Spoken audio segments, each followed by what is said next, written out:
Hi guys, Ian here, aka Hura Mantra. Welcome to my day and to my channel and to another video. And today I want to talk about why knowing what and who we really are is important. And by that I mean what we are as complete beings. I don't mean who we are, as the personality that is Ian, and I mean what I am as a complete being, only part of which is visible in the physical world. Now, I'm sure I've touched on this in my other videos, but it impressed itself upon me today because I had, when you have times when you have kind of bad dreams and they leave you feeling unsettled when you wake up. Well, I had one last night, and I woke up to find I was actually crying. My pillow was soaked, and I felt a deep sense of sadness, which really wasn't at all appropriate to what I'd been dreaming about. And made me realize that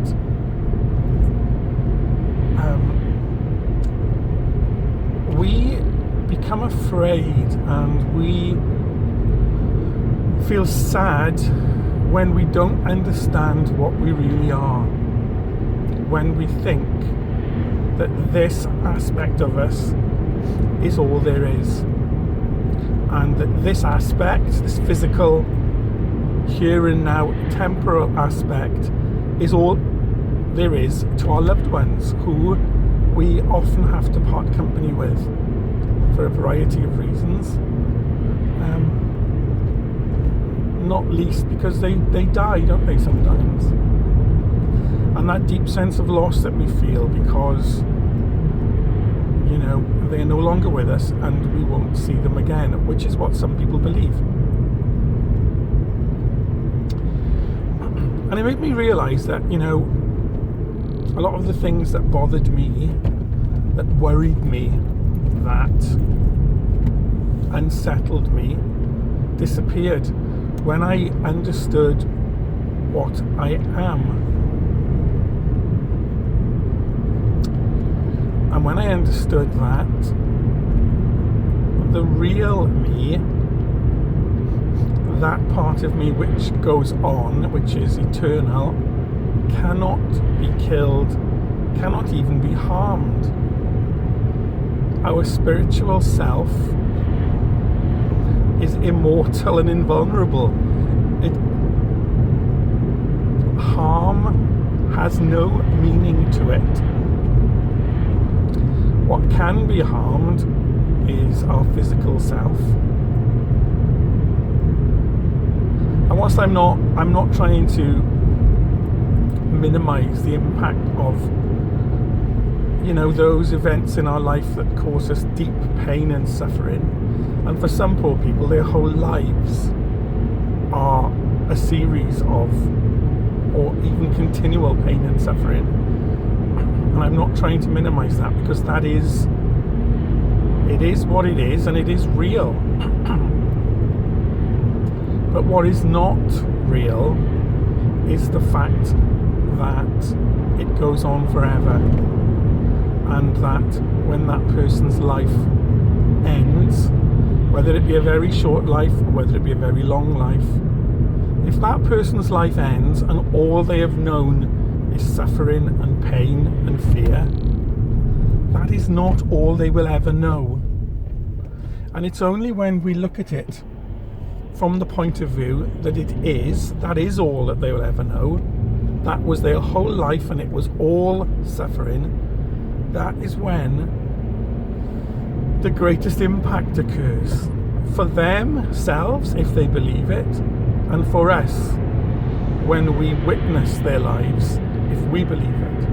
But that isn't the case, and I am more and more convinced that in knowing this, it frees us. I think about, my videos will be peppered with scriptures because, as you know, my background was Christian, before I stepped out into the world of the esoteric mysteries and occult wisdom, know that Jesus says that He will bring us the truth, and the truth will make us free. And part of that truth is knowing what we are.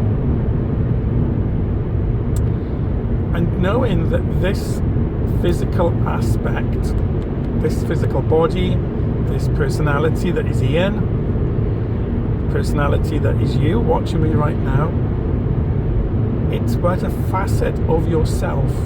It's not the real you. Well, that's not right. It is the real you, but it is not the complete you. It's an expression of you.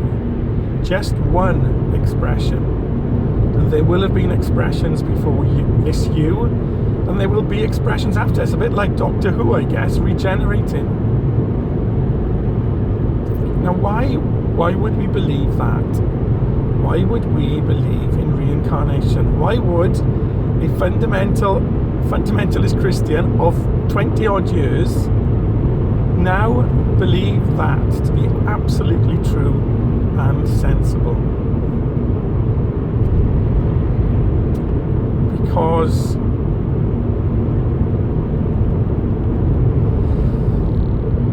it does make sense. It makes sense as a method of a divine splinter coming to maturity as its own individuated being.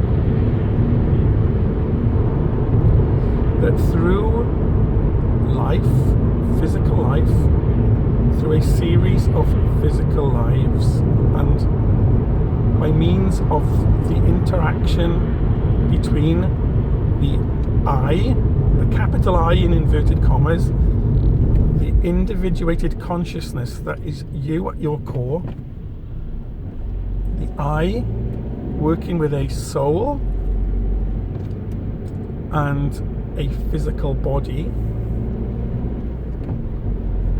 is exposed to the experiences that cause it to grow and mature and become complete.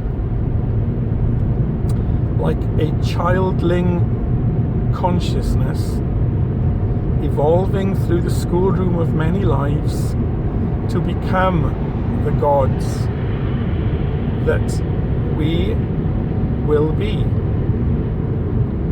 Godling children who will become gods in our own right. Again, back to the Bible where Jesus says, do you not know that you are gods? Yeah, we are, but we haven't quite got there yet. We're still on our journey to become. So how does that work then? And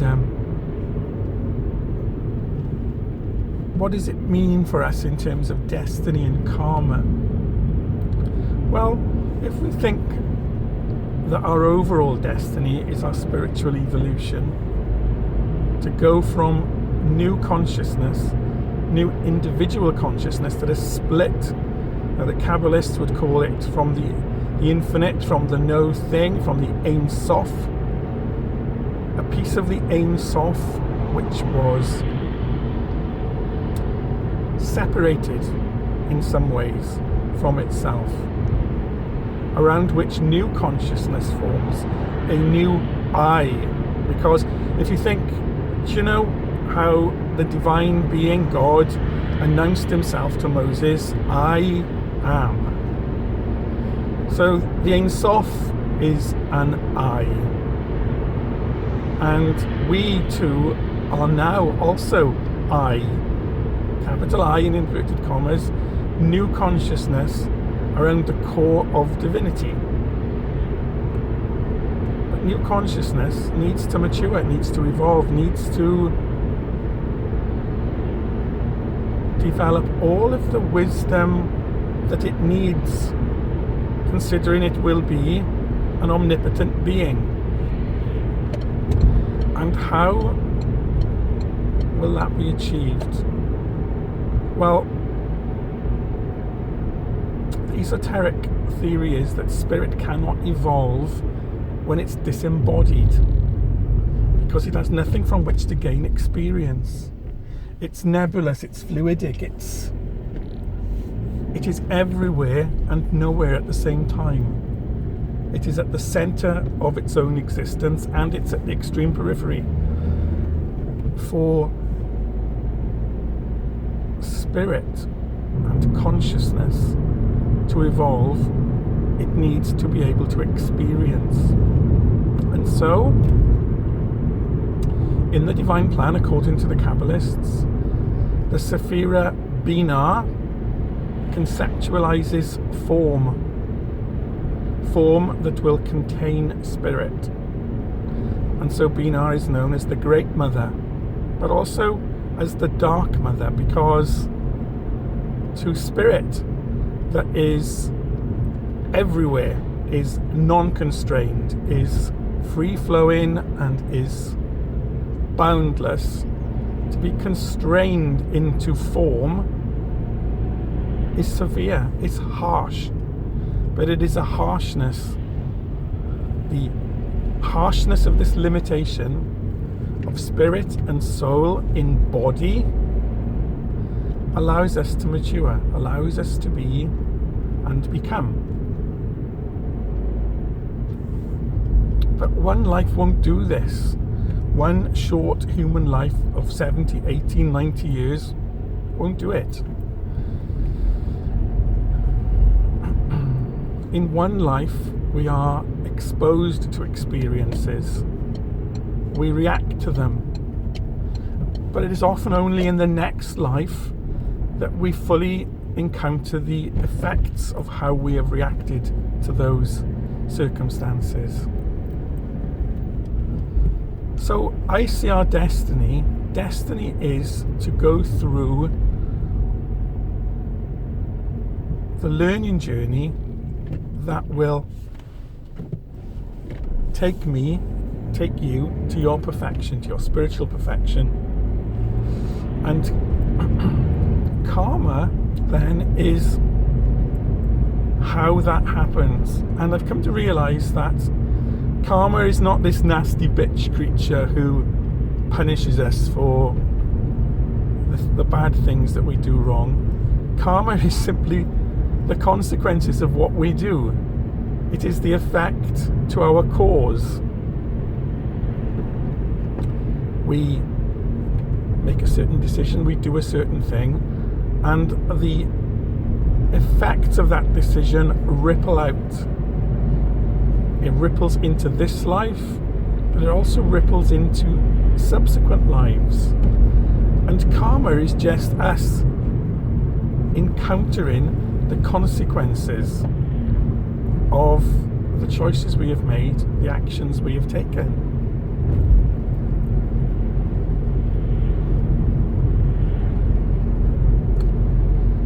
And if we think about it, we would expect that to be the case, wouldn't we? Because surely in the short-term scale, let's use an example. Let's assume that we go into a group of people and we take action that most of those people find to be completely objectionable. Then we will get certain reactions from them. We might expect that because even with our short-sighted vision of the here and now, we know that if you do this, then that is probably going to be the result. Well, karma is that on a bigger scale. It is the consequences of that which we have done.